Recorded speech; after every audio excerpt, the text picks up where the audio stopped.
I wasn't invited to my sister's wedding. I was escorted out of the house 2 weeks before it. They didn't yell. They didn't explain. They just told me I had crossed a line, that I was no longer welcome. I was 22. Quiet, careful, the kind of daughter who never missed a curfew and always offered to do the dishes. My sister Rachel was the golden one, smart, social, radiant in every room. She was marrying Ethan Caldwell, the local pharmacist's son, and it was going to be the event of the year. My parents had the invitations printed before they even had the cake flavor chosen.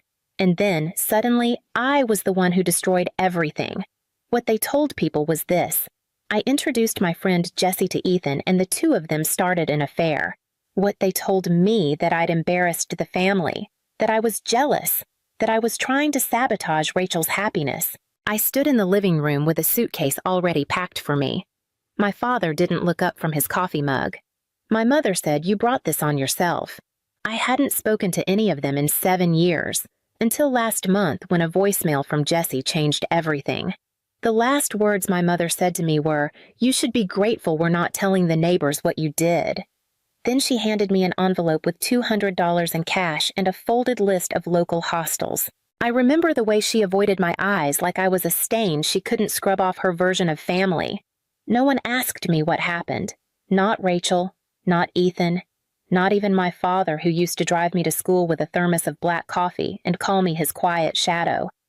I guess even shadows can outshine the wrong person if they're standing too close.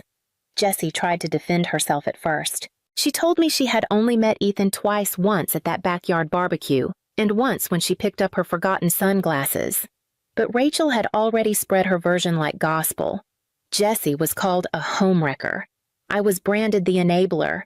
Within days, I was locked out of group chats, blocked from family emails, erased from the wedding website. My name was pulled off the printed program. They even cropped me out of a family photo on Facebook.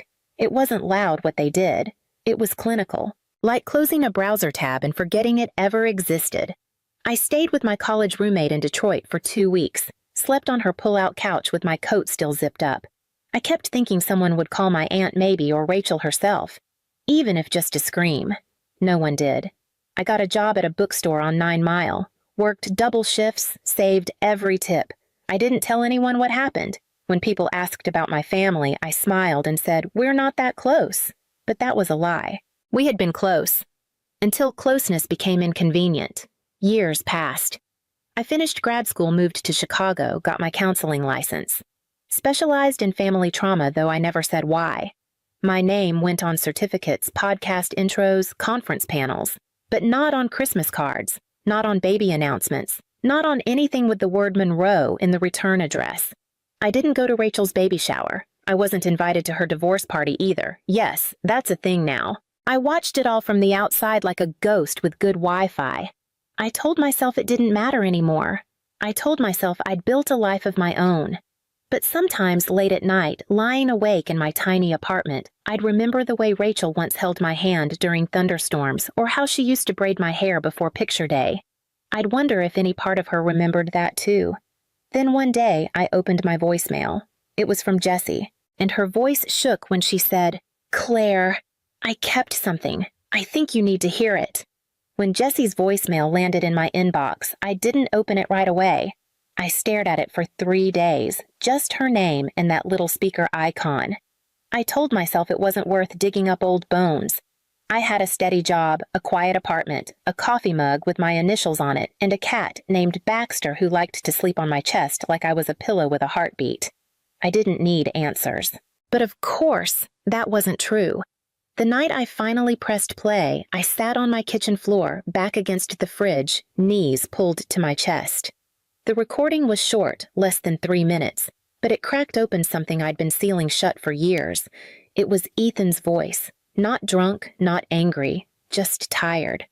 "She found the texts," he said. "Not even anything bad, just flirty.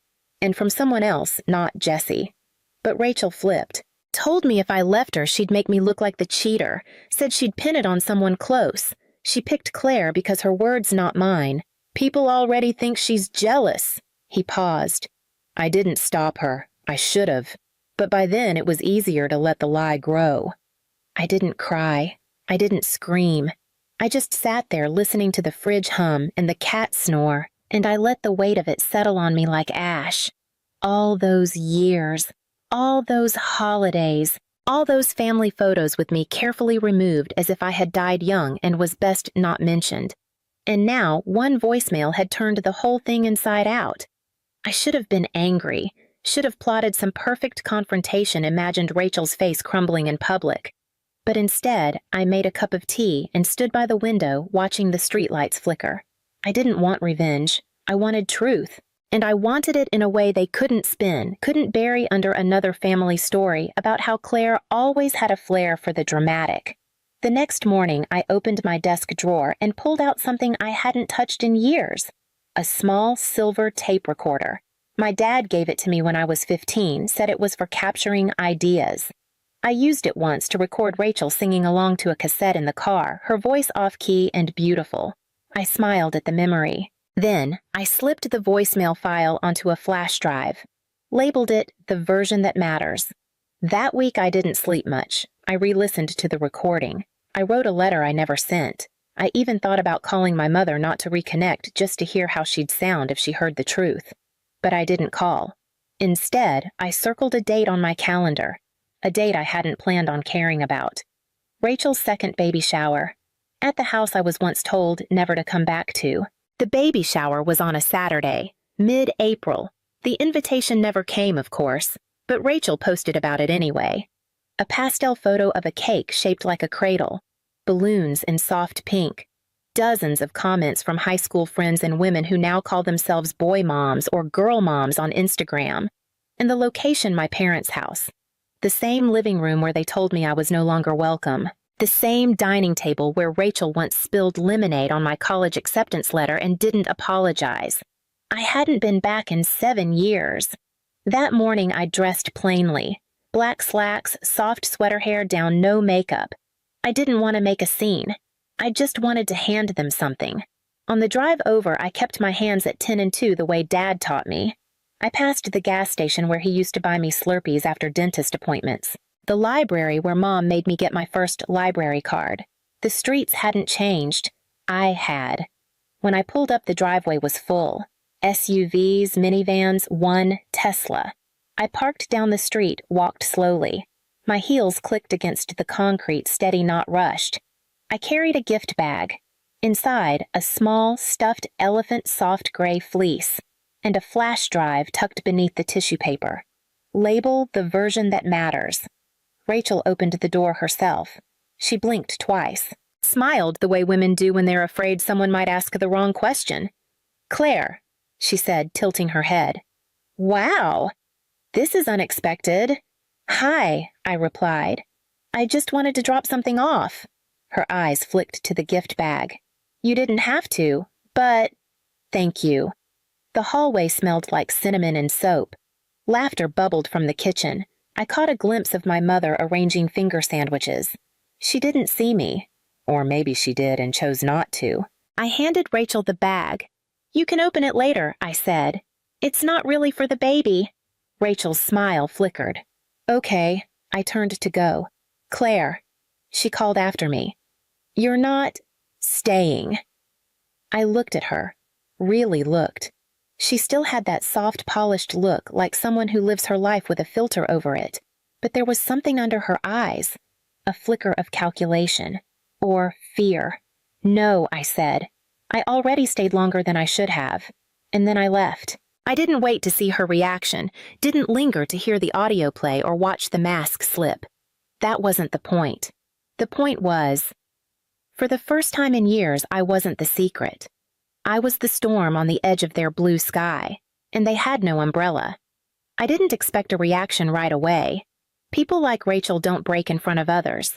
They fracture quietly out of frame behind closed doors when no one is watching. But I knew the moment she'd open the gift. She'd pull out the soft gray elephant first, maybe even smile. Maybe even say something about how I always gave thoughtful presents, as if we were still the kind of sisters who traded Christmas socks and inside jokes. Then she'd see the flash drive. Then the label, the version that matters. She'd freeze, or pretend not to. But her hands would tremble because even lies well rehearsed can't compete with a voice recorded in real time. Ethan's voice.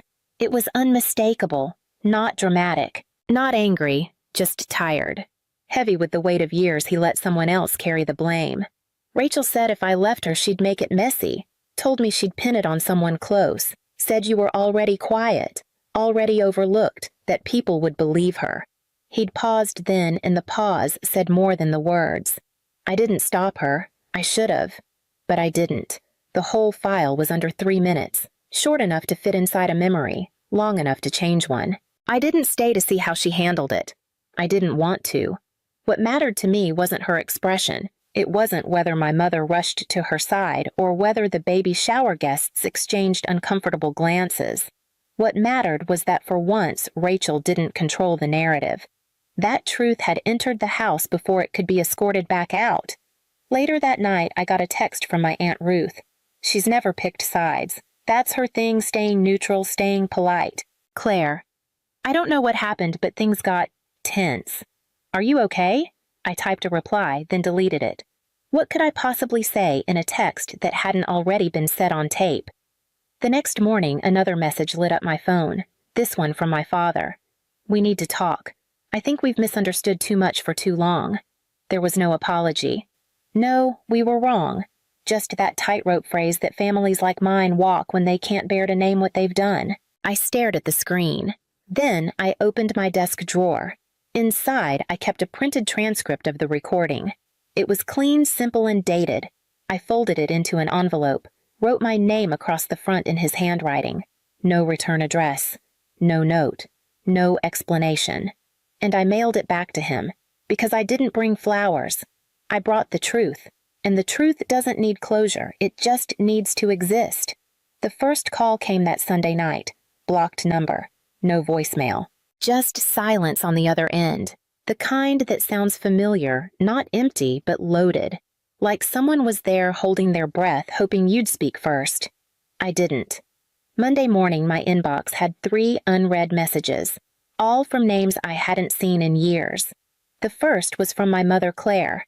I don't know what this was meant to do, but if you think humiliating your sister in front of her friends was the way to heal old wounds, well, I'm deeply disappointed. No mention of the recording. No mention of the lie. Just a continuation of the same script I'd grown up hearing. You're overreacting. You're making things worse. You don't know when to stop. The second was from Rachel herself. You took something personal and twisted it. That recording was taken out of context. You blindsided me, Claire, at my baby shower. I stared at that line for a long time. My baby shower. Like that moment, the gathering, the cupcakes, the curated perfection was the thing that mattered most. Not the years I'd lost, not the reputation I'd had to bury, but the disruption of her event. The third email was from Ethan. His was short. I heard it played. I should have said something a long time ago. I'm sorry. No excuses, no defense. Just a single line I hadn't known I needed. I didn't respond to any of them, not because I was above it. Not because I wasn't tempted, but because silence this time wasn't powerlessness. It was control.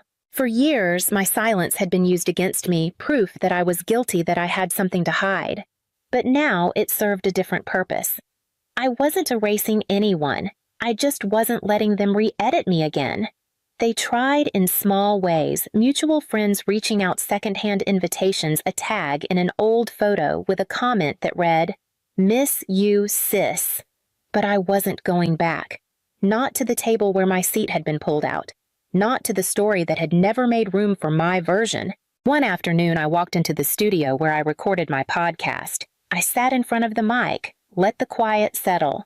And then slowly I said, sometimes the truth doesn't fix things. Sometimes it just stops the bleeding. That episode aired the next morning. I never mentioned names. Never referenced my family, but they knew. And more importantly, I knew. That was the turning point. Not the flash drive, not the transcript, not even the voicemail. It was the moment I stopped needing them to hear me. Because the story, the real one, was finally mine to keep. And I had already said enough. I didn't hear the full story until weeks later. And even then, it came in pieces, half-whispers, reluctant confessions from people who didn't know they were filling in blanks I no longer needed filled. The flash drive had done what I expected. It didn't explode the house. It cracked the windows. Apparently, Rachel left the baby shower early. Claimed she wasn't feeling well. My mother tried to smooth it over, told the guests it was just hormones and stress.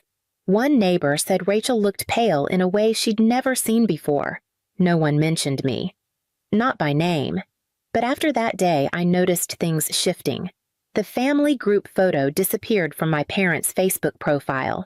A distant cousin sent me a friend request. Someone from Rachel's college sorority liked an old post of mine, a quote about forgiveness I'd shared 3 years ago back when I was still hoping someone would offer it first. And then nothing. Just quiet. The kind of quiet you learn to live with. The kind that doesn't echo anymore. I kept working. Kept recording my episodes, kept doing the slow daily labor of building a life with no scaffolding left from the one I was born into. Some nights I'd sit on my balcony with a mug of tea and wonder what Rachel told herself now. Whether she convinced herself it was all exaggerated, that Ethan had misunderstood, that I was vindictive, that trauma distorts memory. People like her always need a narrative that makes them the victim, but I wasn't waiting for her version anymore. The truth didn't come with fireworks. It didn't clear the sky. It just gave me ground to stand on steady, simple mine. And no one could take that from me again. One morning, I got a letter in the mail. No return address, but I recognized the handwriting immediately. Inside was a single photo. Me and Rachel. We were 12 and 19, sitting on a porch swing. She was braiding my hair. I was laughing. On the back, one line written in pencil. I don't know when things broke. That was it. Not sorry, not I was wrong, just that. I didn't cry, didn't text, didn't send a letter back. Instead, I placed the photo in a drawer with the transcript, the original recording, and my father's old letter, the one asking me to come home.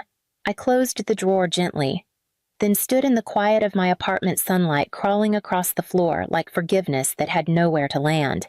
I hadn't returned to burn bridges or rebuild them. I just came to put my name back where it belonged, and now that I had, I could finally walk forward. Not away, not back, just forward. No apology, no reunion, no audience, just the sound of my own steps uninterrupted.